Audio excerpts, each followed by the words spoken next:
It's one thing for a long-term care community to have a resident council. It's quite another to have a resident council that works the way it's supposed to, for the residents, by the residents. Often, it takes work to make that happen, a concerted effort to foster healthy council interaction, involvement, and overall participation. That's what part 4 of this video series is all about, highlighting tips and tools that can help your resident council be everything it can be. Now, not every tool will work every time, but by now, you know that's because resident councils are all different in their own way. What works for one may not work the same for another. But by knowing what's out there, what other communities are doing, and what's possible at yours, you can tailor just the right program to meet your need. We'll start with scheduling the meetings. Now, it may seem obvious, but let the residents pick. Meetings should be scheduled when it's most convenient for the most people, often after a popular activity.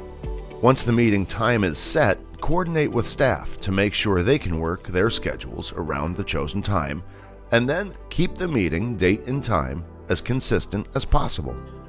Before the meeting, it's important to make sure people know about it.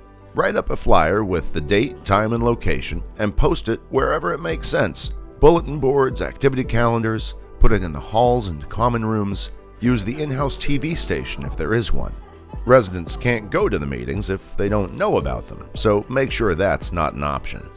You can also enlist staff to help make sure residents are out of bed and dressed in time for the meetings. And when it comes to staff, consider inviting specific staff members to each meeting so they can talk with residents and answer questions. Make sure to get the full council's approval first, though, and give the staff members plenty of notice. Staff is there to help. During the meeting, try to stick to the agenda and make sure everyone has a chance to speak. You may want to address quieter residents by name. Consider nominating an Employee of the Month or Most Courteous Staff Member. Have a certificate printed and displayed, a small gesture that can make a big difference.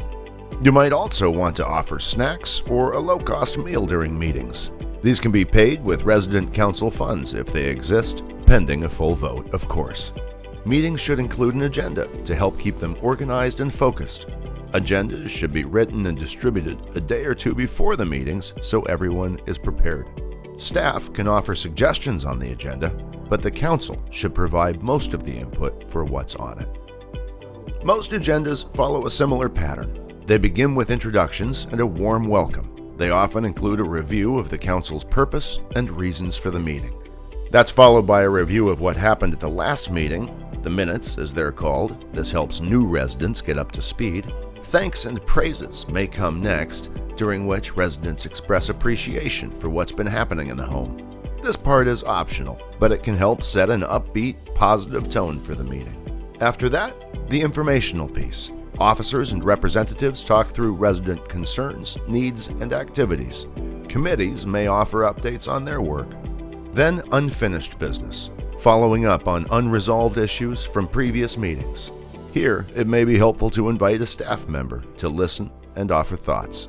That's followed by new business, new ideas, new concerns, new ways to improve quality of life for residents. Any guest speakers might be heard from next. And then there should be time for resident concerns, which the council may refer to a grievance committee, social services staff, the ombudsman, or another resource qualified to help.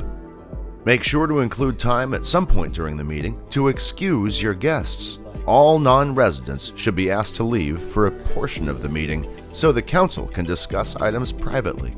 This includes staff and family. Before the meeting closes, there should be space for news, information on upcoming events, programs, or services. And then the meeting closes, often with a thanks and some amount of social time where residents can enjoy refreshments and follow up in a less formal environment. Through it all, try to coordinate with staff. This can be key to making a council work well. Schedule time during each shift when staff can work on resolving resident concerns presented at council meetings. Encourage staff to remind residents of upcoming meetings and ask them to help residents get there. It's the responsibility of your community's administrative staff to consider and respond to every request and suggestion made by the council. And if the answer is no, they need to give a reason. That's because resident councils are intended to matter at long-term care facilities.